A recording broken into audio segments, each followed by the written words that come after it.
वासुदेवाय। ओम नमो भगवते वासुदेवाय। ओम वासुदेवाय। नारायणं नमस्कृत्यं नरं चैव नरोत्तमं नरं चैव नरोत्तमं देवीं सरस्वतीं व्यासं देवीं सरस्वतीं व्यासं ततो जयमुद्धीरये। ततो जयमुदीरये। नष्टप्राये स्वभद्रेषु नित्यं भागवत सेवया भगवती उत्तम श्लोके भक्तिर्भवती नैष्ठिकी। भक्तिर्भवति नैष्ठिकी। श्रीमद् भागवतम स्कंदो अध्याय 5 शीर्षक समस्त कारणों के कारण। श्लोक संख्या 25। हुआ नहीं था कि ओके। तामसादपि भूतादे सादपि भूतादे विकुर्वाणात् अभूत् नभः नाथभूत। तस्य मात्रा गुणः शब्दो तस्य मात्रा गुणः शब्दो लिंगम यद्द्रष्ट दृश्ययोः। लिंगं यदृश्य दृश्ययो। तामसात् अपि भूतादेः सादपि भूतादे विकुर्वाणात् अभूत् नभः तस्य मात्रा गुणः शब्दो तस्य मात्रा गुणः शब्दो लिंगम यद्द्रष्ट दृश्ययोः। लिंगं तामसादपि भूतादेः सादपि भूतादे विकुर्वाणात् भून्नभः विकुर्वाणाः। तस्य मात्रा गुणः शब्दो तस्य मात्रा लिंगम यद्द्रष्ट दृश्ययोः। लिंगं यदृश्य। अनुवाद मिथ्या अहंकार के अंधकार से 5 तत्वों में से पहला तत्व आकाश उत्पन्न होता है। इसका सूक्ष्म रूप शब्द का गुण है। ठीक उसी प्रकार जिस तरह दृष्टा का दृश्य से संबंध होता है। ओम अज्ञानतिमिरन्धस्य ज्ञानाञ्जनशलाकया चक्षुरुन्मीलितं येन तस्मै श्रीगुरुवे नमः। श्रीचैतन्यमनोभीष्टं स्थापितं येन भूतले स्वयं रूपं ददाति स्वपदान्तिकम्। वन्देऽहं श्रीगुरु श्रीयुतापदकमलं श्रीगुरुन् वैष्णवांश श्रीरूपं साग्रजातं सहगना रघुनाथान्वितं तं सजीवं साद्वैतं सावधूतं परिजनसहितं कृष्णचैतन्यदेवं श्रीराधाकृष्णपदां ललिता श्रीविशाखान्वितांश्च। हे कृष्ण करुणा सिंधु दीनबंधु जगतपति गोपेश गोपिका कांत श्री राधा कांत नमस्तुते। तप्त कांचन गौरंगी राधे वृंदावनेश्वरी वृषभानुसुते देवी प्रणमामि हरि प्रिय वाञ्छाकल्पतरुभ्यश्च कृपा सिन्धुभ्येव च पतितानां पावनेभ्यो वैष्णवेभ्यो नमो नमः। जय श्री कृष्ण चैतन्य प्रभु नित्यानंद श्री अद्वैत गदाधर शिव शादि गौर भक्तवृंद। हरे कृष्ण कृष्ण कृष्ण हरे हरे हरे राम राम राम हरे हरे। हरे कृष्ण कृष्ण कृष्ण हरे हरे हरे राम राम राम हरे हरे। हरे कृष्ण कृष्ण कृष्ण हरे हरे हरे राम राम राम हरे हरे। गुरुवे गौरचंद्राय राधिकाय तदालय कृष्णाय कृष्ण भक्ताय तद्भक्ताय नमो नमः। हरे कृष्णा। सभी भक्तों का हार्दिक अभिनंदन है, स्वागत है। गुरु वैष्णव की दया से जो कुछ भी थोड़ी देर कहें सब लोग ध्यान से श्रवण करेंगे। तात्पर्य में प्रभुपाद जी क्या समझा रहे। तात्पर्य अर्चनी वंदनीय प्रातः स्मरणीय जगतगुरु शिल प्रभुपाद जी द्वारा शिल प्रभुपाद की जय। 5 तत्व जिनके नाम आकाश वायु अग्नि जल तथा पृथ्वी हैं, वे सभी मिथ्या अहंकार के अंधकार के ही विभिन्न गुण हैं। इसका अर्थ यह हुआ कि महत तत्व के रूप में मिथ्या अहंकार भगवान की तटस्थ शक्ति से उत्पन्न होता है और भौतिक सृष्टि पर प्रभुता जताने के इस मिथ्या अहंकार के कारण ही जीव के मिथ्या भोग के लिए सारे अवयव उत्पन्न होते हैं। जीव भोक्ता के रूप में भौतिक तत्वों के ऊपर प्रधान आधिपत्य जताने वाला बना रहता है, यद्यपि पृष्ठभूमि में परमेश्वर रहते हैं। वास्तव में भगवान के अतिरिक्त अन्य कोई भोक्ता नहीं कहा जा सकता, लेकिन जीव झूठे ही भोक्ता बनना चाहता है। मिथ्या अहंकार का यही मूल है। जब मोहग्रस्त जीव इसकी इच्छा करता है, तब भगवान की इच्छा से छाया तत्व उत्पन्न होते हैं और जीवों को उनके पीछे उसी तरह दौड़ने दिया जाता है जिस तरह मृग मरीचिका के पीछे मृग। बहुत विशेष बात, बड़ा सुंदर उदाहरण प्रभुपाद जी ने दिया है। हम सब ध्यान से इसको समझने की चेष्टा करें। एक बार हम गुजरात में थे तो हम गाड़ी चला रहे थे, साथ में गुरुकुल का बालक बैठा हुआ था। कई बार गाड़ी चलाते हैं तो सामने रोड पर पानी जैसा फील होता है ना, रिफ्रैक्शन के कारण, अगर रोड अच्छी बनी हो तो मैं उस बालक को बोला, मैं देख तेरे को जादू दिखाता हूँ। दिखाओ प्रभु जी, मतलब देख रोड पर सामने पानी दिख रहा है कि नहीं? बोले हाँ प्रभु जी पानी दिख रहा है। बोला अभी देख इस पानी को गायब करता हूँ। जैसे ही हम गाड़ी आगे लेकर के गए तो पानी तो था नहीं। वो वापस आकर के सब बच्चों प्रभु जी जादू कर देते हैं, बोले रोड पे पानी दिखाते हैं फिर पानी गायब हो जाता है बोले। तो एक बालक ऐसा भ्रमित हो सकता है, लेकिन जो बड़ा व्यक्ति है वो समझता है कि सूर्य की किरणों के कारण थोड़ा सा चमक उत्पन्न हो रहा है जो पानी का भ्रम पैदा कर रहा है, वास्तव में वहां पानी। ऐसा भ्रम जानवरों को भी हो जाता है, जिसमें मृग का बड़ा सुंदर उदाहरण है कि रेगिस्तान में जो रेत होती है उस पर जब सूर्य की किरणें पड़ती हैं तो दूर से वो पानी जैसा ऐसा लगता है कि पानी बह रहा है, उसमें लहरें भी उठती, रेत उड़ती है तो ऐसा फील होता है जैसे पानी की लहरें उठ रही। उसको देख करके जो हिरन है वो सोचता है यहाँ पानी है तो पानी के लिए वो दौड़ता है, लेकिन जैसे ही वहां पहुंचता है तो वहां पानी उसको दिखाई नहीं देता। फिर वहां से कहीं दूसरी जगह देखता है वहां पानी दिखता है, फिर वहां भागता है, वहां पानी है क्या वास्तव में? नहीं। इसको कहते हैं मृग मरीचिका। क्या कहते हैं इसको? मृग मरीचिका। अगर कोई भला आदमी उस हिरन को जाकर के बताए भैया तुम जहां दौड़ रहे हो वहां पानी है ही नहीं, और तुम दौड़ दौड़ करके जो शरीर का पानी है उसको भी तुम खत्म कर दे रहे हो, इसके कारण उस हिरन को तड़प तड़प करके मरना पड़ता है। उसको क्या बोलना चाहिए? तुम्हें दिख रहा है लेकिन वास्तव में नहीं। बुद्धि लगा करके थोड़ा सा समझना चाहिए कि इसके लक्षण क्या है, इसके सिम्टम्स क्या है पानी के। बोले जहाँ हरे भरे पेड़ हों, जहाँ कुछ पशु पक्षी उड़ रहे हों, वहां हो सकता है कि वहां कुछ पानी वगैरह हो, लेकिन तुम केवल दिखावे पर जा रहे हो, वहां पानी नहीं, तुम तड़प करके मरोगे। इससे अच्छा शांति से थोड़ा सा विचार कर। तो इस हिरन को अगर कोई ऐसे समझाए तो क्या हिरन समझ जाएगा? बोलो सचिन, समझ जाएगा? लेकिन अगर मनुष्य को ये बात समझाई जाए कि तुम जहाँ सुख देख रहे हो वहां सुख नहीं है, उल्टा तुम्हारे जीवन से जो सुख है वो भी चला जाएगा, किसी मनुष्य को समझाया जाए तो समझ में आएगा कि नहीं आएगा? बोले यही अंतर है जानवरों में और मनुष्य। तो यहाँ प्रभुपाद जी क्या समझा रहे हैं? बोले संसार में सुख नहीं। संसार को जब भगवान ने बनाया तो लेबल लगा दिया इस संसार को दुखालयम अशाश्वतम। गीता में भगवान ने कहा माम उपेत्य पुनर्जन्म दुखालयम अशाश्वतम। ये जो संसार है ये दुख का आलय है। आलय कहते हैं जहाँ कोई मकान दुकान हो, जैसे औषधि आलय। तो आलय मतलब जहाँ मिलती हो कोई चीज। कौन सी चीज मिलती है औषधालय में? औषधि, इसलिए उसका नाम क्या पड़ गया?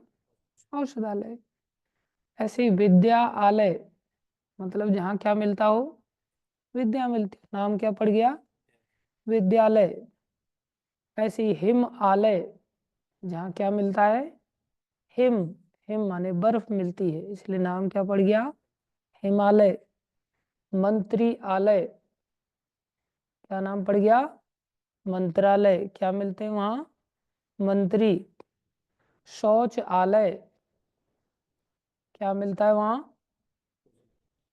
शौच मिलता है। शौच मतलब पवित्र, जहां हम अपने मल को छोड़ करके नहा धो करके बाहर आते हैं, जहां पवित्रता मिलती है, इसलिए उसका नाम क्या पड़ गया?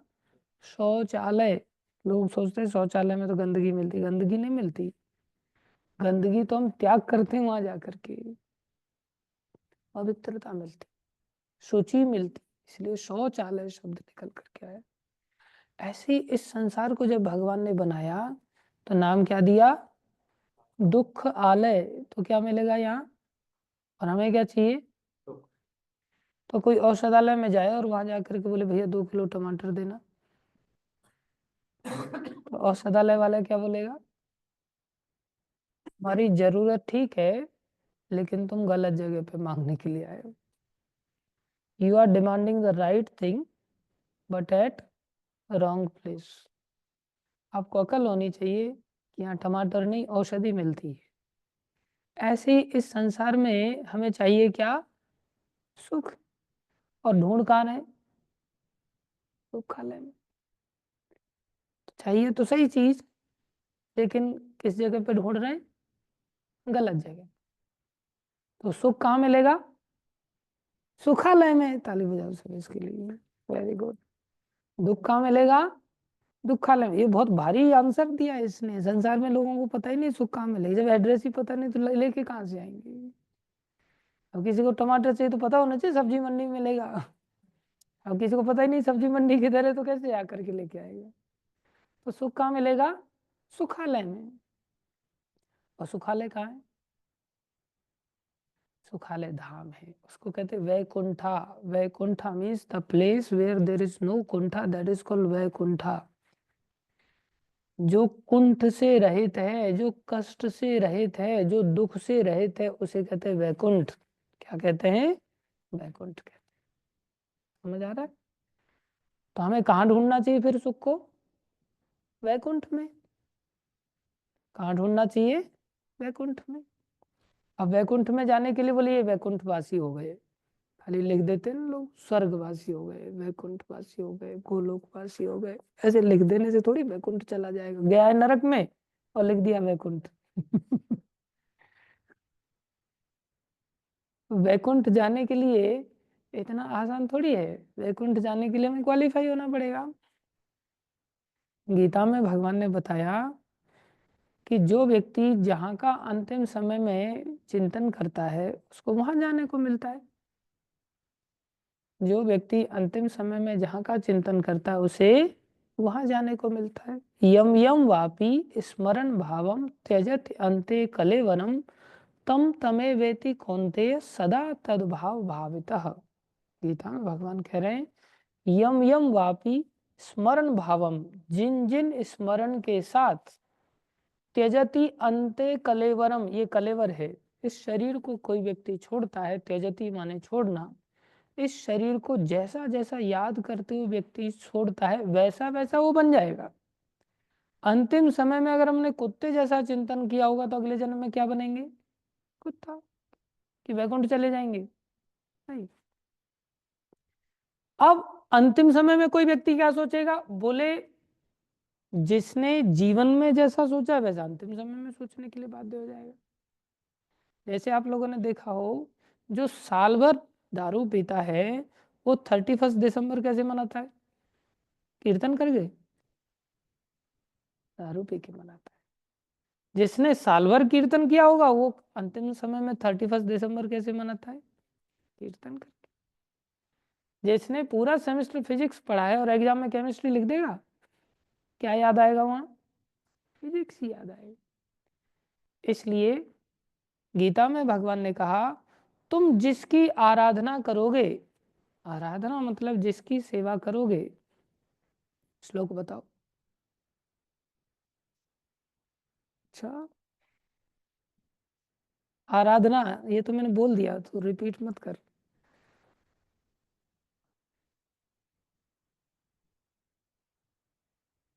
हाँ, श्लोक से कैसे शुरू होता है वो?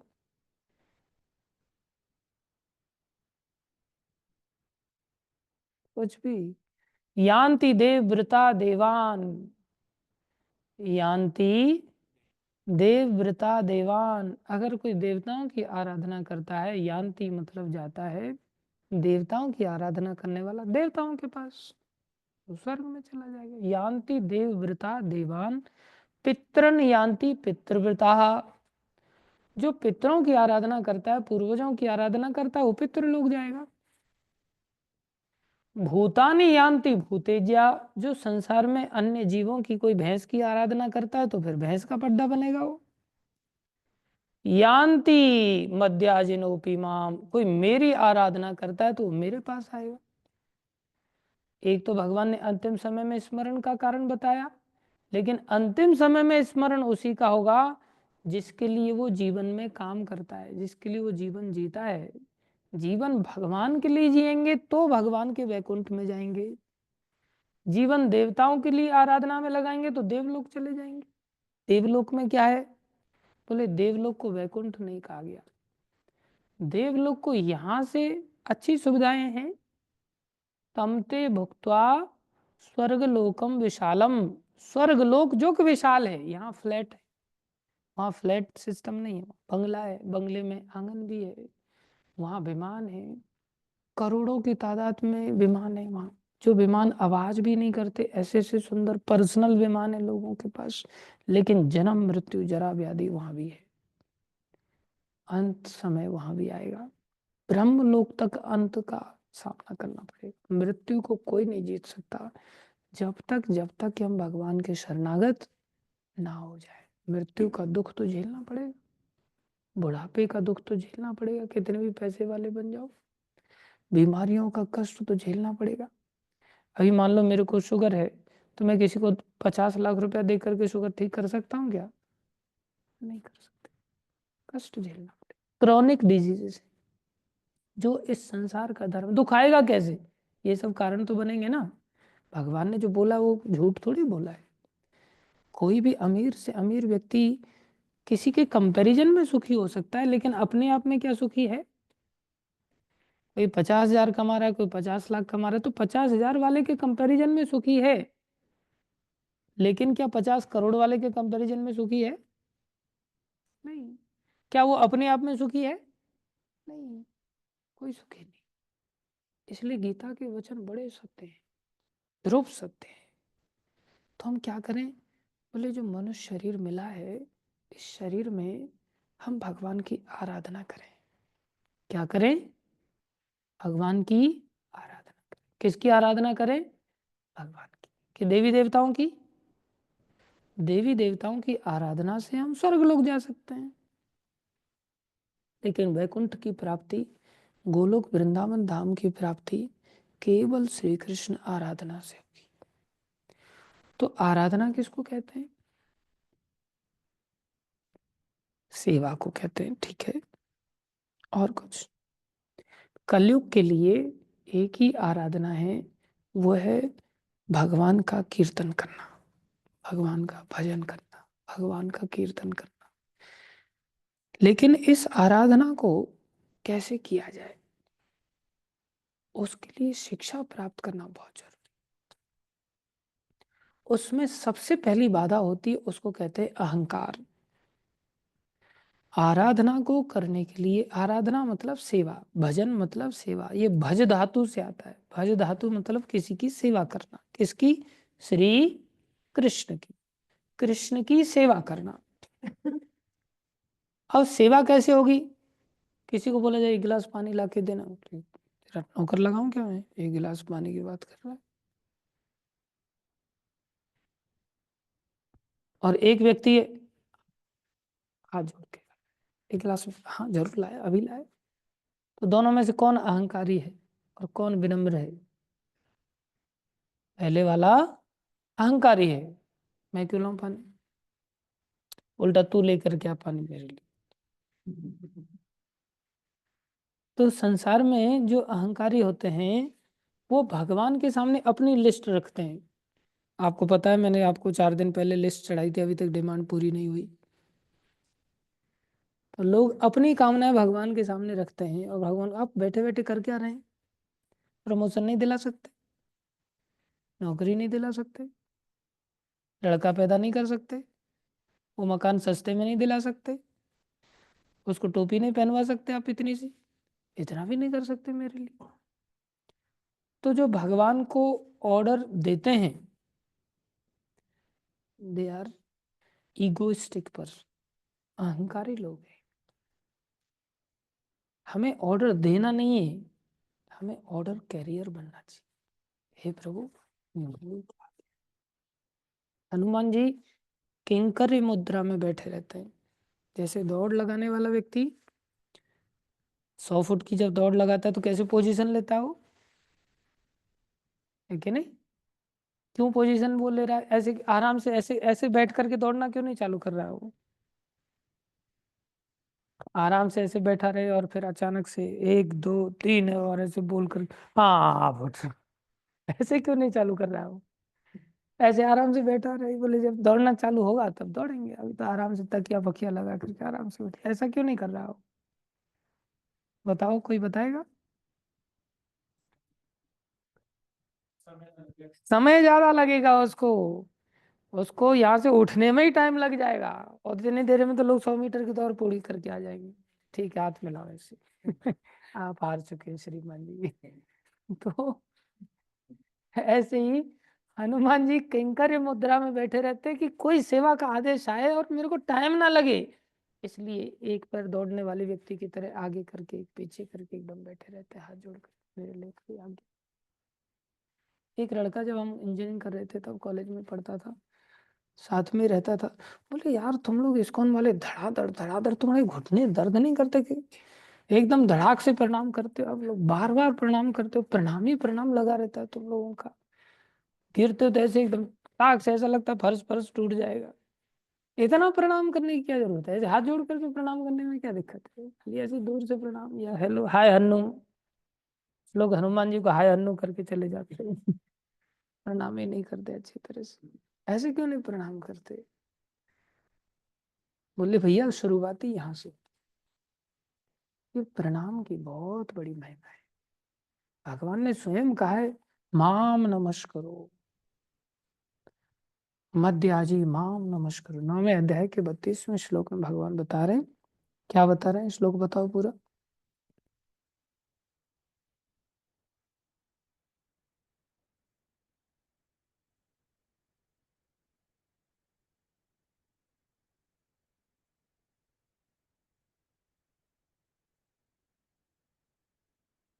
किसी को भी याद नहीं?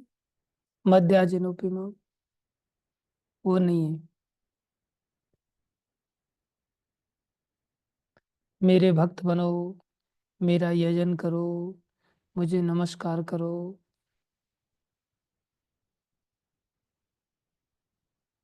मच्चित्ता मदगत प्राणा, वो नहीं है वो। बोधयंता परस्परम, कौन सा श्लोक है?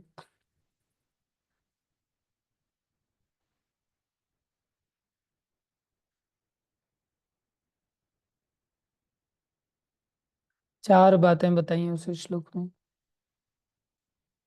ऑनलाइन वाला कोई बता सकता है? हम्म। मन मन नहीं, कुछ भी। मन मना भव मद भक्तो, मन मना मतलब थिंक ऑफ मी, मेरे बारे में रात दिन सोचो। भव मद भक्तो, मेरे भक्त बन जाओ। मन मना भव मद भक्तो, आगे मध्याजी, मेरा यजन करो। माम नमस्करो, मेरे को नमस्कार करो। इससे क्या होगा? माम एव एष्यसि, मेरे पास आ जाओगे तो। सिर्फ ये 4 काम भगवान बता रहे, उसमें नमस्कार एक काम है। नमस्कार करना सीखना चाहिए, नमस्कार में आलस्य नहीं करना चाहिए। ये दर्शाता है कि हमारे अंदर अहंकार नहीं। हालांकि नमस्कार तो सबको ही करना चाहिए, प्रणाम सबको करना चाहिए। जो प्रणम्य लोग हैं उनको तो हर हालत में प्रणाम करना चाहिए।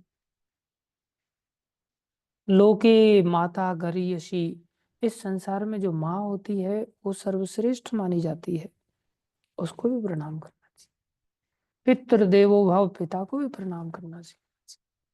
आचार्य देवो भव, आचार्य को प्रणाम करना चाहिए। गुरु को प्रणाम करना चाहिए। साधु संतों को प्रणाम करना चाहिए।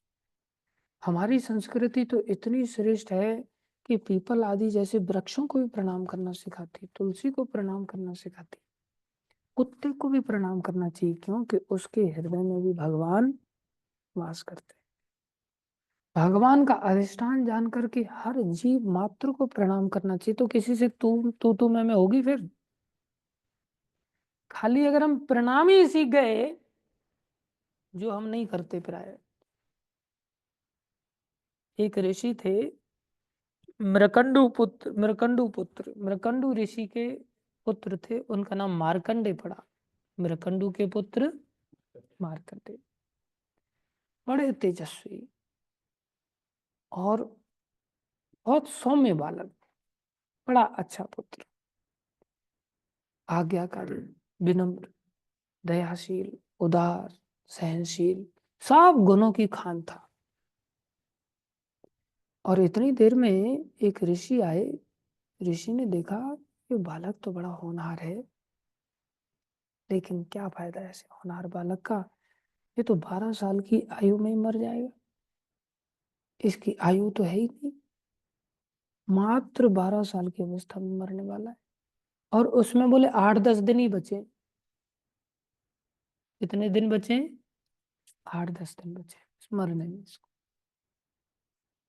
तो मरकंड जी बड़े दुखी हो गए। अरे इतना सुनो, किसी का भी बालक के बारे में आप ऐसे बता दो कि अरे तो मरने वाला है बाप की क्या हालत होगी। तो बड़े दुखी हुए। उन्होंने क्या कहा उनको, अच्छा कोई बात नहीं, एक काम करो, जो भी तुम्हें दिखाई दे उसको बस तुम प्रणाम करना सीख जाओ, प्रणाम कर। इतनी देर में सामने से सप्तऋषि निकले। सप्तऋषि निकले तो उन्होंने सप्तऋषियों को प्रणाम किया। एक बार हमको लगता है ना, अरे गुरु जी आए, प्रभु जी आए, अब इनको प्रणाम करना पड़ेगा, ये और आफत। और ऊपर से ऐसी जगह मिल गए जहाँ नीचे मिट्टी फिट्टी है, कपड़े और खराब हो जाएंगे, झुक करके प्रणाम करेंगे तो बहुत बड़ा बोझ समझता है ना। लेकिन उन्होंने तुरंत प्रणाम किया। और जैसे ही प्रणाम किया, सातों के सातों ऋषियों के साथ मुंह से एक साथ निकला, दीर्घ आयु भव वत्स। पहले बुजुर्गों को जब लोग प्रणाम करते थे तो वो लोग आशीर्वाद देते थे, अपने आप निकलता था, जुग जुग जियो बेटा, बोलते थे कि नहीं, जीते रहो बेटा, आयुष्मान भव, आयु वाले बन जाओ, दीर्घायु हो जाए। आजकल वो सब सिस्टम ही खत्म हो गया। सब पेट को छूते हैं बस, झुक करके घुटने तक भी नहीं पहुंचते, पेट को छू पहले झुक करके प्रणाम करते थे। एक साथ आवाज निकली, नारद जी ने देखा, ओहो ये तो थोड़े समय में मरने वाला है, और हे ऋषियों आप लोगों ने इसको तो दीर्घ आयु को आशीर्वाद दे दिया, अभी आशीर्वाद कैसे लागू होगा आपका। तो ऋषि लोग चिंतित हो गए। अच्छा कोई नहीं, हम ब्रह्मा जी के पास जाते हैं, उन्होंने इसकी आयु का निर्धारण करके लिखा है, विधाता है वो, जाकर के उनसे निवेदन कर। वहां जाकर के बोला गया। ब्रह्मा जी बोले क्या करूं भैया, उस बालक की तो आयु इतनी है। बोले कोई नहीं, लेकिन हमने तो आशीर्वाद दे दिया। आशीर्वाद दे दिया तो फिर क्या करें, 12 ही दिन बचे हैं बस, ज्यादा दिन बचे ही नहीं। तो ब्रह्मा जी भी टेंशन में आ गए, अब क्या करें। तब नारद जी बोले एक काम करो, आप अपने वाले 12 दिन दे दो इसको। दिन ही 12 बचे ना तो मनुष्यों वाले 12 दिन के बजाय ब्रह्मा जी को बोल रहे हैं आप अपने वाले 12 दिन दे, तो दिन दिन ही तो लिखा हुआ है ना, दिन का दिन में ही कंसीडर कर लेते हैं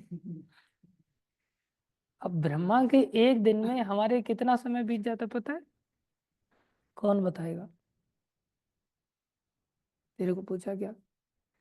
अब कौन बताएगा, ये बोला मैंने। कौन बताएगा ब्रह्मा के एक दिन में हमारे कितने दिन बीत जाते हैं?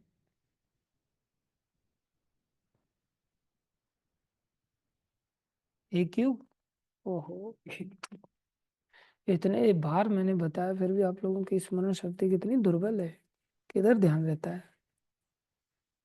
एक युग में, कलयुग में जो जिसमें हम जी रहे हैं, इसकी आयु है 4,32,000 साल। कितनी? 4,32,000 दिन नहीं, 4,32,000 साल। इससे दोगुना होता है द्वापर युग, 8,64,000 वर्ष का। इससे 3 गुना होता है त्रेता युग, 12,32,000। 4,32,000 का 3 गुना कितना होगा?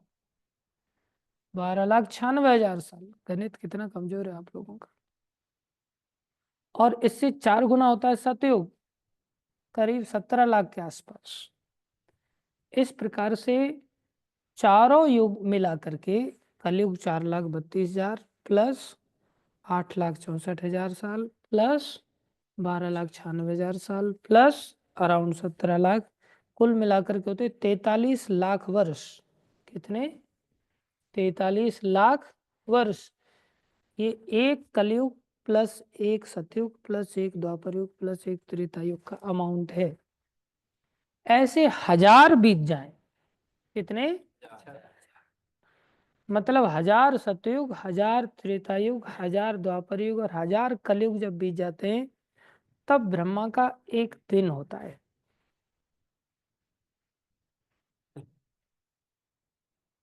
समझ में आया? और नारद जी कह रहे हैं एक काम करो, आप अपने 12 दिन दे दो। और उनको 12 दिन दे दिए गए। और मार्कंडे ऋषि आज भी जीवित थे, आज भी जीवित। इतने 1000 चतुर्युग बीत जाएंगे फिर भी मरने वाले नहीं। कहाँ 12 दिन बाद 12 साल की आयु में मरने वाले थे। सिर्फ किस कारण से बच गए? कई बार तो हम दूसरों को देख, ये तो खड़ा है ऐसे, ये तो प्रणाम कर ही नहीं रहा है, मैं क्यों करूं?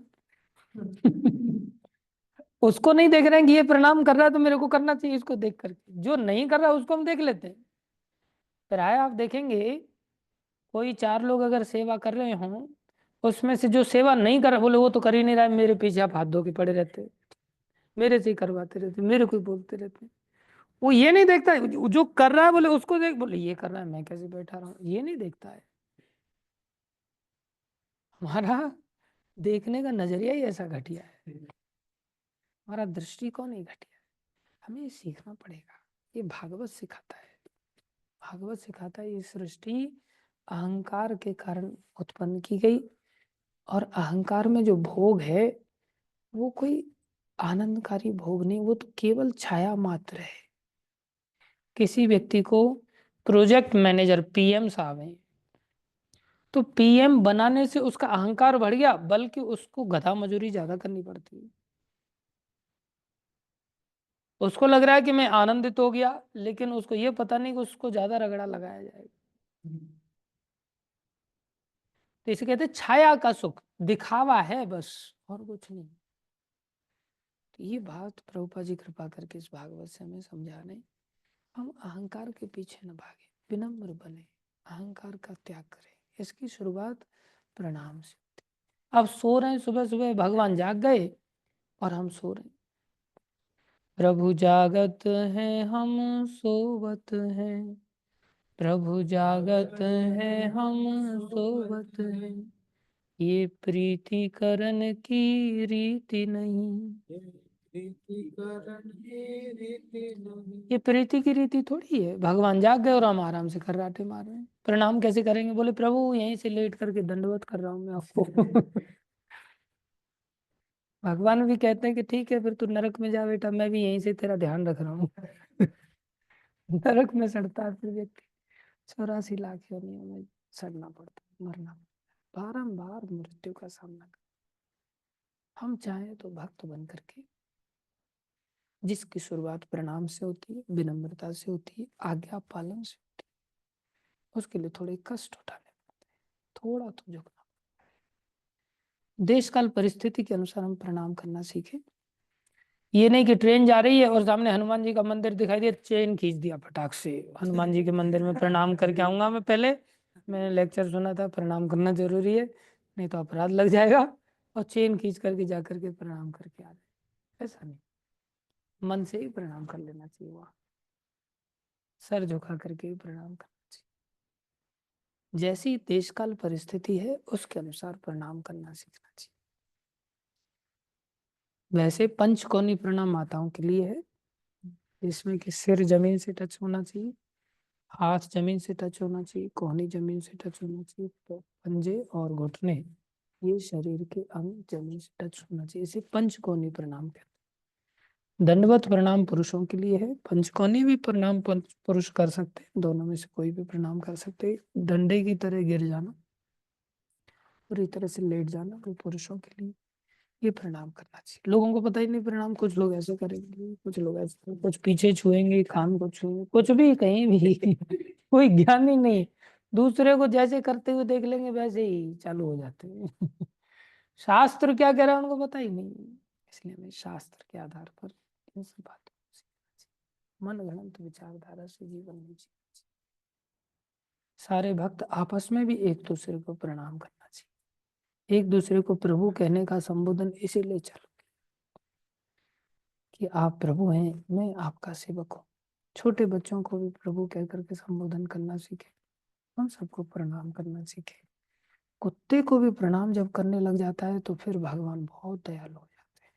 जीव मात्र को प्रणाम करने लग जाता है तो क्या जीव का शोषण कर पाएगा कोई व्यक्ति? कर ही नहीं सकता। तब भगवान को बहुत अच्छा लगता है। सिया राम मैं सब जग जानी, सिया राम मैं सब जग जानी, करहु प्रणाम जोर जुग पानी, करहु प्रणाम जोर जुग पानी। पानी कहते हैं ना हाथों को, पानी ग्रहण। पानी ग्रहण समझते हैं कब होता है? शादी में। कितना जल्दी उत्तर दे दिया वैसे श्लोक नहीं बताएगा। पाणी ग्रहण मतलब स्त्री का हाथ उसके पति के हाथ में दिया जाता है, उसको कहते हैं पाणी ग्रहण। समझ आया?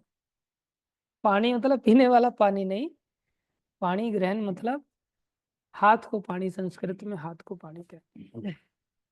वो प्रार्थना कर रहे हैं, वो पंडित है ना, करवाता रहता है लोगों को पाणी ग्रहण कुंडलियां देखता है, बस पाणी ग्रहण करवाता है। अरे भगवान से मिलाना है हमने लोगों को, उसका प्रयास करना चाहिए।